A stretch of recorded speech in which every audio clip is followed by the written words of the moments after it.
Hello दोस्तों, मैं advocate Ravikant Singh Delhi से। कैसे हैं आप लोग? आशा करता हूं कि आप लोग अच्छे से होंगे। अपना पूरा पूरा ख्याल रखा करें। एक बड़ा दुखद न्यूज़ सामने आया है जो कल की है। आप लोगों को भी शायद पता चला होगा। कालका जी ऑलमोस्ट अच्छा इलाका है। उसमें रेंट पे 3 फैमिली रहती थी। मदर 55-60 के करीब उम्र थी उनकी, और 2 बेटे। 32 साल का एक बेटा, एक 27 साल का। जवान बेटे अडल्ट थे एज में। जिसमें छोटा बेटा जो 27 साल का था वो यूपीएससी का तैयारी कर रहा था। रेंट पे रहते थे कालका जी में। उनके फादर एक्सपायर हो गए थे इसी साल। और बहुत फाइनेंशियल स्ट्रेस में पूरी फैमिली थी, जिसके वजह से मदर और दोनों बच्चे आत्महत्या कर लिए, सुसाइड कर लिए, पंखा पे लटक के। फादर उनके इसी साल एक्सपायर किए, उसके बाद ये तीनों सुसाइड कर लिए कल जो न्यूज़ आई थी। तो बड़ा सुनकर दुख लगा। उनके फादर ब्रोकर का कोई काम करते थे, प्रॉपर्टी डीलिंग का काम करते थे।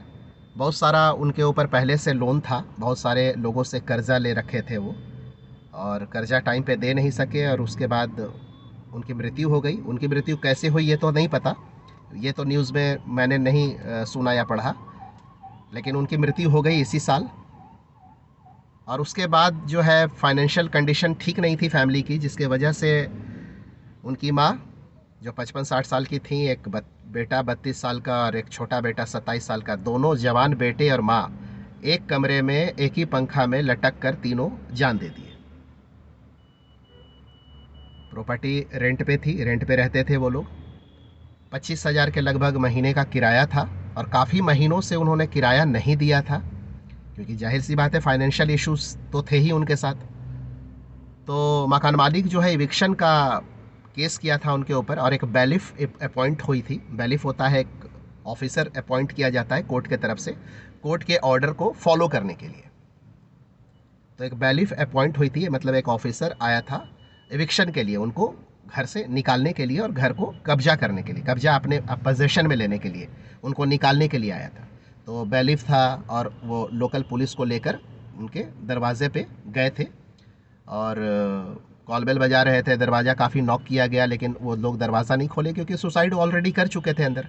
तो डुप्लीकेट चाबी बनाकर जब पुलिस और बैलिफ इंटर की फ्लैट के अंदर, तो देख रहे हैं कि ये दृश्य उनको देखने को मिला, और बाद में ये चीज़ें न्यूज़ में आ गई। तो यहाँ पर देखिए, मैं यही कहना चाहूँगा कि ज़िंदगी में जितना दुख हो, जितना तकलीफ़ आए, पैसे की तकलीफ़ सबके साथ होती है, फाइनेंशियल इश्यूज़ मेरे साथ भी हुए हैं, होते हैं, इंसान है, आप लोग के साथ भी हुआ होगा और आगे भी होगा। लेकिन इसका मतलब ये नहीं है कि हम सुसाइड कर लें। ये लास्ट ऑप्शन नहीं होता। ज़िंदगी बहुत खूबसूरत है, और सुसाइड के ऊपर मैं पहले भी एक वीडियो बना चुका हूँ। और बड़ा सुनकर दुख होता है कि 2 जवान बेटा, कपूर फैमिली, और माँ जिनका कोई उम्र नहीं था, ऐसा कोई 55-60, कोई ज़्यादा उम्र नहीं होता। तो फाइनेंशियल प्लानिंग नहीं होने के वजह से ये सब चीज़ें होती हैं। उनके फादर को फाइनेंशियल प्लानिंग ठीक से वो नहीं किए होंगे, मैं ब्लेम नहीं कर रहा हूँ किसी के ऊपर, लेकिन फाइनेंशियल प्लानिंग बहुत अच्छे से करनी चाहिए। अननेसेसरली आपको लोन नहीं लेना है, कर्ज में नहीं डूबना है, ठीक है? जितना हो उतना में गुजारा करना है। औकात ना हो और हद से ज़्यादा रेंट पे नहीं जाना चाहिए इंसान को।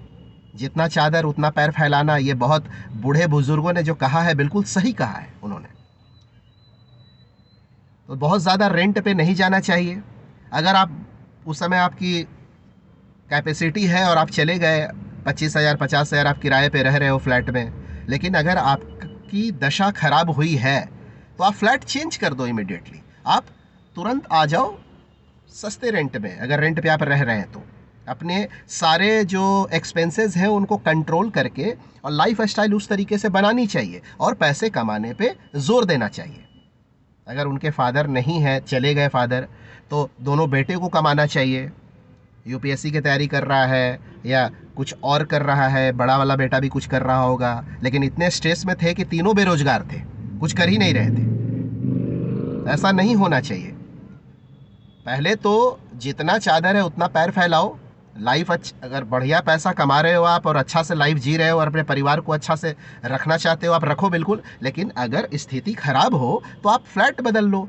वो लोग क्या किए, पहले उनकी फाइनेंशियल प्लानिंग सही नहीं थी, फिर उन्होंने कर्ज बहुत ले लिया, ठीक है। 25,000 रुपये किराया आज के डेट में दिल्ली में बहुत मायने रखता है, आपको भी पता होगा। और वो उस रेंट से निकले ही नहीं, क्योंकि रेंट दे नहीं पा रहे थे, बहुत सारा रेंट पेंडिंग हो गया। अब मकान मालिक करे तो क्या करे, मकान मालिक ने इविक्शन का केस डाला उनको निकालने के लिए, कोर्ट से नोटिस आई, वो लोग नहीं हटे। फिर बैलिफ अपॉइंट किया गया, पुलिस ऑफिसर आए थे उनको हटाने के लिए, पोजेशन अपने नाम पे लेने के लिए। अब केस हो रखी है तो उनको इमीडिएटली खाली कर देना चाहिए। और यहाँ पे मकान मालिक को भी मैं बोलना चाहूँगा कि 1 महीना 2 महीना 3 महीना अगर किराया कोई नहीं देता है तो आप उसको प्यार से खाली करवा दो। इतना स्ट्रेस टेंशन उसके ऊपर मत दो, उनके ऊपर इतना केस मत करो। जब किसी का हस्बैंड चला गया है तो आप सह लो तकलीफ कि कोई बात नहीं, 1-2 महीने का किराया आप नहीं दे पा रहे हैं, आप प्यार से खाली करवा लीजिए, कोई दिक्कत नहीं है, ज़्यादा बिना स्ट्रेस टेंशन दिए। अगर नहीं खाली कर रहे हैं वो तो उनकी गलती है कि चलो भाई, आपको बोला जा रहा है कि चलो आपके पास पैसा नहीं है, आप फ्लैट खाली कर दीजिए, या आप अपने तरफ से जितना दिन उसको रखने देना चाहते हैं आप रखो। अगर नहीं रह रहे हैं, नहीं रख पा रहे हैं आप, तो उनको खाली करवा दीजिए और अगला को भी खाली करके सस्ता फ्लैट में चले जाना चाहिए रहने के लिए।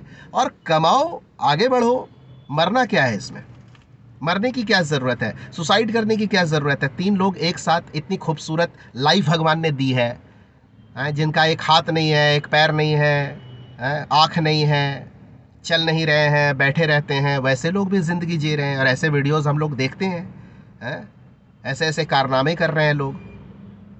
तो ये चीज़ें नहीं होनी चाहिए। आप छोटा से छोटा काम कर लो, लेकिन मरने की ज़रूरत नहीं है। इसका सॉल्यूशन ये नहीं है कि कोई भी मतलब तकलीफ़ आई फाइनेंशियली तो हम मतलब सुसाइड कर लें पूरी फैमिली, ये गलत है। ज़िंदगी बहुत खूबसूरत है, आप रेडी पे उतर जाओ, आप ठेले